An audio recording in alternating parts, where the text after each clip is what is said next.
Oui, ce que je vous ai pas dit, c'est que là, donc, c'est des lésions aiguës 7 jours après le traumatisme. Donc, c'est à l'intérieur de ces 7 jours qu'on peut utiliser ce produit Cétrine BA210. Alors, il y a le professeur Martin Schwab et la société Novartis en Suisse qui ont développé un anticorps anti-nogo, qui est donc une molécule qu'ils injectent dans le liquide céphalorachidien dans les 15 jours, dans la période des 15 jours qui suivent le traumatisme.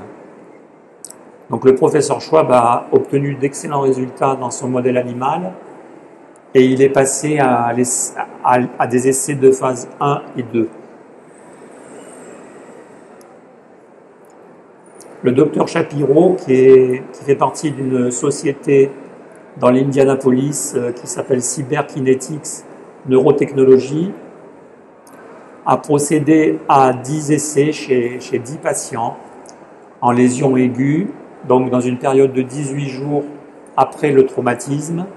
Et lui, il a mis au point un système qui a eu de très bons résultats sur le modèle animal, qui est un stimulateur de champ alternatif. Donc, il envoie des courants électriques au niveau de la lésion, donc, et il crée un champ électrique entre le haut et le bas de la lésion. Donc, ils ont appelé ça Andara OFS, donc c'est un stimulateur apparemment qui marche pas mal sur le modèle animal. Donc là, c'est dans une période de 18 jours après le traumatisme. Et on n'a pas encore vraiment les résultats, puisque quand on valide un modèle chez l'animal, les périodes sont beaucoup plus courtes. Chez l'homme, les récupérations se font attendre et se font dans le temps beaucoup plus long. Il faut attendre plusieurs mois, même quelquefois plusieurs années.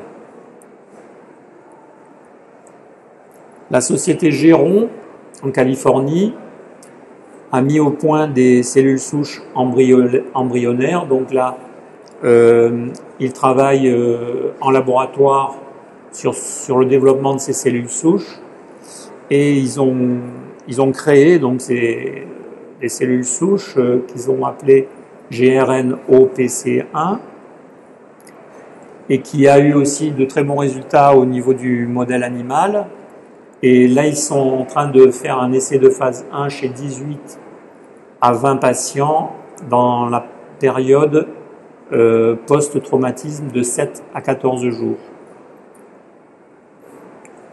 Alors, le professeur Étienne-Émile Beaulieu, que vous devez connaître, qui est l'inventeur de la DHEA, alors lui, il est à la retraite de son travail de chercheur au niveau de la recherche publique, et il est toujours très actif et il a créé une start-up en France qui s'appelle MAPREG et qui travaille sur différents produits biologiques, et notamment là c'est le MAP 4343 qui est en fait une molécule qui a été mise au point dans cette start-up, et il est question donc de développer des essais de phase 1 en 2009-2010.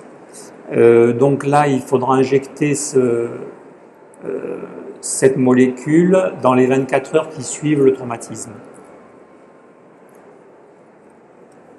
La société Pharmaxon à Marseille travaille aussi depuis quelque temps sur des molécules qui stimulent cette neuroplasticité et qui permettent de réduire la cicatrice gliale dans les lésions aiguës. Ils ont eu de bons résultats au niveau du modèle animal et ils prévoient donc des essais de phase 1 pareil en 2009 et 2010. Alors Miami Project to Cure Paralysis, ça c'est une association américaine un peu équivalente à notre association Alarme, mais qui a beaucoup plus de moyens que nous. et qui travaille donc sur des thérapies de triple combinaison, c'est-à-dire qui associe des cellules de Schwann, l'AMP cyclique et le Roliprane. Alors l'AMP cyclique et le Roliprane, ce sont des médicaments qui sont injectés par perfusion, et les cellules de Schwann sont implantées chirurgicalement au niveau de la lésion. Donc là aussi, il prévoit des essais de phase 1 en 2009 et 2010.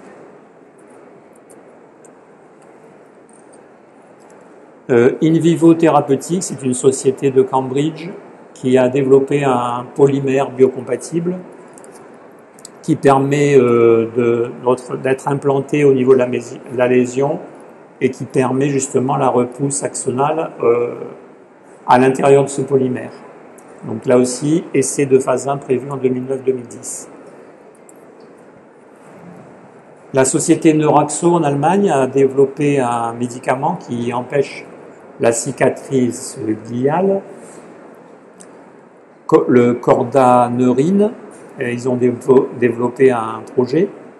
Ils ont demandé l'autorisation en Europe de faire cet essai de phase 1 sur les lésions aiguës. Ils n'ont pas obtenu l'autorisation et ils prévoient de faire les essais en Ukraine.